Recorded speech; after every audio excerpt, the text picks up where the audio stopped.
À première vue, on dirait des scènes tirées d'un film de science-fiction ou des œuvres numériques créées par l'intelligence artificielle. Mais ces paysages ne sont pas créés par ordinateur, ni par l'homme, et ce ne sont pas non plus des illusions d'optique. Des montagnes aux couleurs de l'arc-en-ciel, jusqu'aux mers qui brillent en la nuit. Dans cette vidéo, nous allons examiner certaines des œuvres les plus extraordinaires et les plus colorées de la nature dans notre monde. Mais avant de commencer la discussion, je voudrais juste vous demander de laisser un j'aime et de vous abonner à notre chaîne. C'est déjà d'une grande aide pour nous, les créateurs de contenu. Alors commençons. L'eucalyptus arc-en-ciel. Il n'est pas courant de voir un arbre avec plus d'une ou deux couleurs sur son tronc. Mais dans certaines forêts tropicales, il existe une espèce d'arbre qui ressemble à un arc-en-ciel naturel, poussant au milieu de la forêt. C'est l'eucalyptus arc-en-ciel. On le trouve dans les forêts tropicales d'Indonésie, de Papouasie-Nouvelle-Guinée et d'autres régions voisines. À première vue, on dirait qu'un peintre a décidé de transformer tout le tronc de l'arbre en toile. Sur cet arbre, on peut voir une combinaison de vert vif, de bleu, de violet, d'orange, de rouge et de marron. Toutes ces couleurs sont réunies sur un seul arbre. Pourtant, il n'y a aucune peinture ici. Le secret est dans l'écorce de l'arbre. À mesure que l'eucalyptus arc-en-ciel grandit, sa fine écorce extérieure se détache progressivement à différents endroits de son tronc. Lorsque la partie inférieure vient d'être exposée, elle est verte à cause de la chlorophylle encore présente dans l'écorce fraîche. Avec le temps et à mesure qu'elle est exposée à l'air, à la pluie et au soleil, la composition chimique de l'écorce change. La couleur passe progressivement du vert au bleu, puis au violet, à l'orange, au rouge, et finit par devenir brune avant de se détacher à nouveau. Comme ce processus ne se produit pas en même temps sur tout l'arbre, on peut voir différentes étapes de transformation en même temps. Le résultat est une mosaïque naturelle de couleurs qui semble impossible pour un seul arbre. Une autre raison pour laquelle c'est d'eau spéciale, c'est qu'il n'y a pas deux eucalyptus arc-en-ciel exactement identiques. Même le même arbre change d'apparence au fil des mois, car son écorce continue de se renouveler. En raison de son apparence unique, cette espèce a également été plantée dans différents endroits tropicaux et subtropicaux comme Hawaï, certaines parties de la Floride et d'autres régions chaudes du monde en tant qu'arbre ornemental. Et chaque fois que quelqu'un le voit pour la première fois, la réaction est souvent la même. On dirait que c'est fait par l'homme. Mais en réalité, c'est l'une des œuvres d'art les plus colorées de la nature. La plage de sable. La plupart du temps, le sable des plages que nous voyons est blanc, noir ou parfois doré. Mais dans une partie isolée de la grande île d'Hawaï, il y a une côte qui semble recouverte d'émeraudes broyées. C'est la plage de Papakulea. C'est l'une des rares plages de sable vert connues dans le monde. Sa couleur unique est directement liée au volcan. Il y a des milliers d'années, une activité volcanique a eu lieu dans cette région et un cône de cendres s'est formé. À l'intérieur des roches projetées par le volcan, il y a une forte concentration d'un minéral appelé olivine. L'olivine est naturellement de couleur verte et se forme généralement dans le magma sous la terre. Au fil du temps, le vent, la pluie et l'érosion ont lentement dégradé les roches volcaniques. Au fur et à mesure qu'elles se brisent, de petits cristaux d'olivine sont libérés. C'est là que l'océan entre en jeu.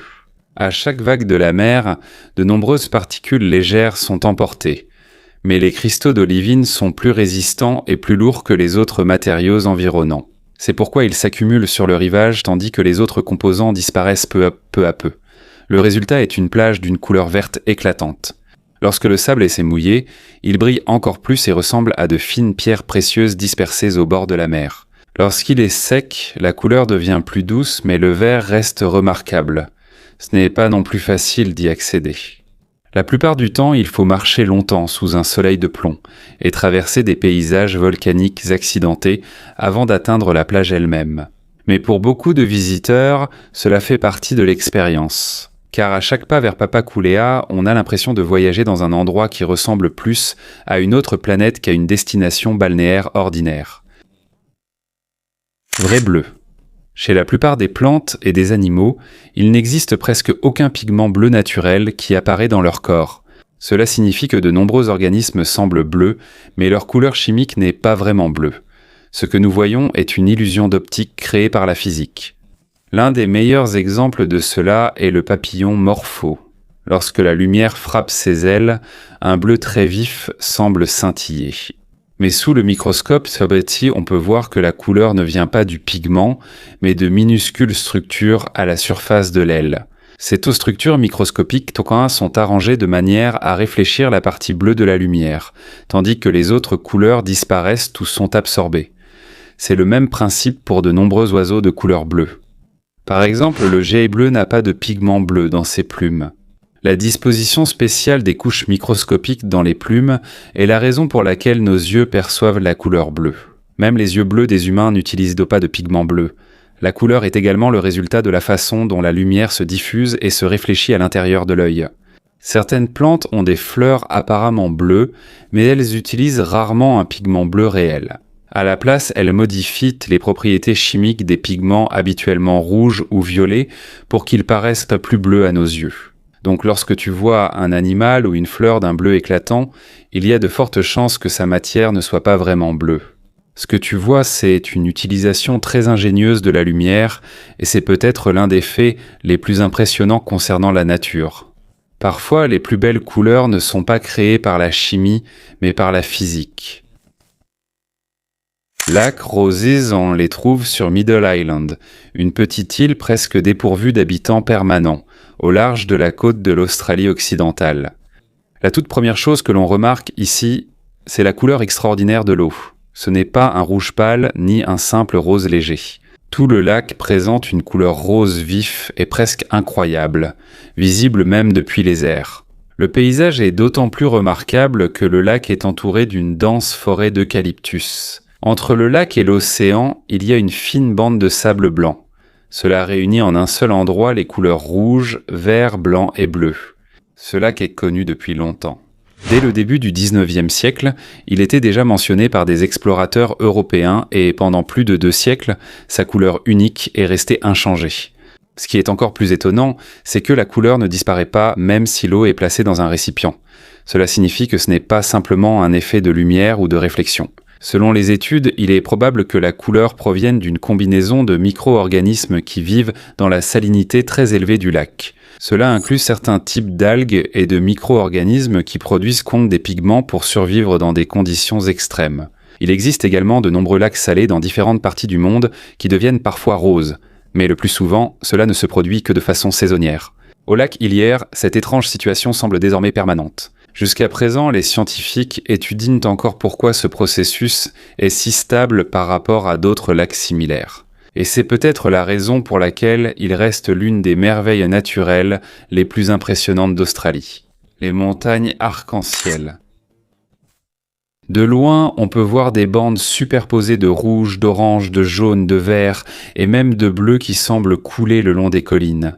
Voici les montagnes arc-en-ciel du Gansu.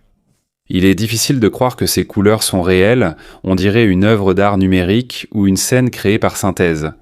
Mais ce que l'on voit là-bas résulte de processus géologiques survenus durant des millions d'années. Dans les temps anciens, cette région était recouverte de rivières, de lacs et de vastes plaines où le sable, la boue et d'autres sédiments s'accumulaient continuellement. Au fil d'une très longue période, d'épaisses couches de roches se sont formées. Chaque couche possède des minéraux et une composition chimique différente. Plus tard, en raison du mouvement des plaques tectoniques, ces roches se sont soulevées depuis le sous-sol. Cela a été suivi par des millions d'années de pluie, de vent et d'érosion qui ont progressivement façonné le paysage que nous voyons aujourd'hui. Chaque couleur a sa propre origine. Le rouge vif provient généralement de l'oxyde de fer ou de la rouille du fer. Le jaune provient d'autres minéraux riches en composés de fer. Tandis que le vert et d'autres couleurs sont le résultat de divers dépôts chimiques qui se sont formés. Cela s'est produit dans des conditions environnementales variées à l'époque ancienne. En d'autres termes, chaque bande de couleurs étant comme une page de l'histoire de la Terre superposée les unes aux autres. Aujourd'hui, des millions de touristes viennent ici pour voir en personne ce paysage souvent pris à tort pour une image retouchée sur Internet. Mais lorsque tu te tiens sur la plateforme d'observation et que tu vois les vagues de couleurs s'étendre à perte de vue, tu comprends rapidement pourquoi c'est l'une des formations géologiques les plus impressionnantes du monde. Cristal de bismuth. Sous sa forme ordinaire, il n'a rien de spécial en apparence. Ce n'est qu'un métal argenté qui pourrait facilement être confondu avec de nombreux autres éléments. Mais lorsqu'il est fondu puis refroidi de la bonne manière, un processus extraordinaire commence à se produire. Pendant que le cristal se forme, ses bords grandissent plus rapidement que son centre. À cause de cela, il se crée des couches successives qui ressemblent à des marches d'escalier. Le résultat, ce sont des formes géométriques qui semblent avoir été créées par un architecte, pas par la nature, et surtout des couleurs presque impossibles pour un métal. On peut y voir du bleu, du violet, du rouge, du vert, de l'or et de l'argent qui scintillent ensemble à la surface du cristal. Mais en réalité, il n'y a pas vraiment de couleur attachée au métal. Ce que nous voyons, c'est l'effet d'une couche d'oxyde extrêmement fine qui se forme lorsque le bismuth entre en contact avec l'oxygène. Quand la lumière touche cette fine couche, une interférence se produit entre ces différentes longueurs d'onde. Le résultat est un effet arc-en-ciel naturel qui change en fonction de l'épaisseur de la couche d'oxyde. Ainsi, même si c'est le même élément, aucun cristal n'a exactement la même combinaison de couleurs. Une autre raison pour laquelle le bismuth est populaire auprès des amateurs et des collectionneurs, c'est parce qu'il a un point de fusion relativement bas comparé à beaucoup de métaux. Grâce à cela, il est possible de le faire cristalliser dans des conditions contrôlées, sans avoir besoin d'un équipement de laboratoire complexe. Parmi les millions d'éléments, de pierres et de minéraux que l'on trouve sur notre planète, il est surprenant de penser que l'un des plus colorés provient d'un métal qui, à première vue, semble tout à fait ordinaire. Et c'est peut-être l'un des faits les plus fascinants de la nature. Souvent, ce sont les choses les plus ordinaires qui cachent les surprises les plus étonnantes du monde. Alexandrite. Dans le monde des pierres précieuses, peu possèdent une réputation aussi spéciale que celle-ci. Car même si la pierre reste la même, sa couleur semble changer selon le type de lumière qui la frappe. Lorsqu'elle est exposée à la lumière naturelle du jour ou à une lumière blanche froide, on voit souvent sa couleur verte profonde, semblable à celle de l'émeraude. Mais exposée à une lumière plus chaude, comme une bougie ou une source riche en longueur d'onde rouge, elle vire progressivement au rouge vif, semblable à un rubis. Pour ceux qui la voient pour la première fois, ils ont l'impression de regarder une pierre différente. Le secret réside dans la structure microscopique du cristal. L'alexandrite contient une petite quantité de chrome, un élément également responsable de la couleur de certaines pierres précieuses célèbres. En raison de sa manière unique d'absorber la lumière, la couleur que perçoivent nos yeux varie selon la longueur d'onde dominante présente dans l'environnement. La pierre ne change pas, c'est la lumière qui change. Et l'alexandrite est l'un des rares minéraux capables de montrer ce changement de manière très claire. Cette pierre précieuse a été découverte pour la première fois dans les montagnes de l'Oural, en Russie, au XIXe siècle. Grâce à ses qualités uniques, elle est vite devenue l'une des pierres précieuses les plus prisées au monde. Aujourd'hui, on trouve aussi des gisements au Brésil, au Sri Lanka et en Afrique de l'Est. Mais même s'il existe d'autres sources, l'alexandrite de haute qualité reste extrêmement rare. En fait, de nombreux experts affirment qu'il est plus difficile de trouver une alexandrite de classe mondiale que certains autres types d'alexandrite. Certains diamants et émeraudes précieux, et c'est peut-être la raison pour laquelle, jusqu'à aujourd'hui, elle reste l'une des créations les plus admirées de la géologie. Une pierre qui ne change pas de forme, mais qui peut changer de couleur juste devant vos yeux. Base bioluminescente. Dans des endroits comme Porto Rico, la Jamaïque, les Maldives et d'autres côtes tropicales, il arrive que la mer s'illumine à chaque mouvement de l'eau. Quand quelqu'un nage, il y a une traînée de lumière. Quand un poisson passe, c'est comme s'il laissait une ligne scintillante sous la mer. Même le simple fait de jeter une pierre dans l'eau peut provoquer une brève explosion de lumière bleue. Les responsables de ce phénomène sont des organismes microscopiques appelés dinoflagellés. Chacun d'eux est si petit qu'ils sont difficiles à voir à l'œil nu. Mais lorsqu'ils se rassemblent par milliards au même endroit, ils peuvent transformer complètement l'apparence de la mer. Lorsqu'ils sont dérangés par les vagues, les poissons, les bateaux, ou même simplement par le mouvement de la main d'une personne, une réaction chimique se produit à l'intérieur de leur corps. Dans ce processus, ils produisent de brefs éclairs de lumière. Un seul organisme est presque impossible à remarquer. Mais lorsque des millions d'entre eux s'illuminent en même temps, c'est toute la mer qui semble scintiller. L'un des endroits les plus célèbres pour observer ce phénomène est la baie Mosquito à Porto Rico, reconnue comme l'une des baies bioluminescentes les plus lumineuses au monde. Grâce à la bonne combinaison de température, de salinité de l'eau, de nutriments et d'un environnement protégé, les conditions deviennent parfaites pour la prolifération de ces organismes. Mais Porto Rico n'est pas le seul à proposer ce spectacle. Il existe aussi des côtes en Jamaïque, aux Maldives, au Vietnam et même dans certaines parties de l'Australie où le même phénomène apparaît à différentes périodes de l'année. Pour ceux qui en sont témoins en personne, il est souvent difficile de le décrire. C'est comme si des étoiles étarantes étaient tombées dans la mer. On dirait que l'eau elle-même émet sa propre lumière. Et ce qui est encore plus étonnant, c'est que ce processus se produit depuis longtemps, bien avant que l'homme n'existe pour en être témoin.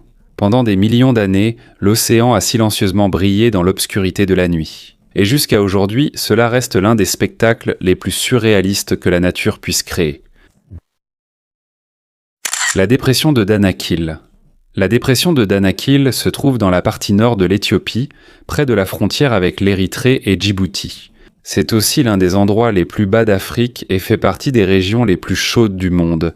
Mais ce n'est pas la chaleur qui l'a rendu célèbre. La véritable raison est l'extraordinaire combinaison de la géologie, de l'activité volcanique et des processus chimiques qui se produisent simultanément au même endroit. Sous cette région, les plaques tectoniques de la Terre continuent de bouger. Alors qu'elles se séparent lentement, la chaleur et le magma remontent des profondeurs de la planète. C'est ainsi que se forment les champs hydrothermaux, où de l'eau extrêmement chaude, chargée de différents minéraux, remonte à la surface.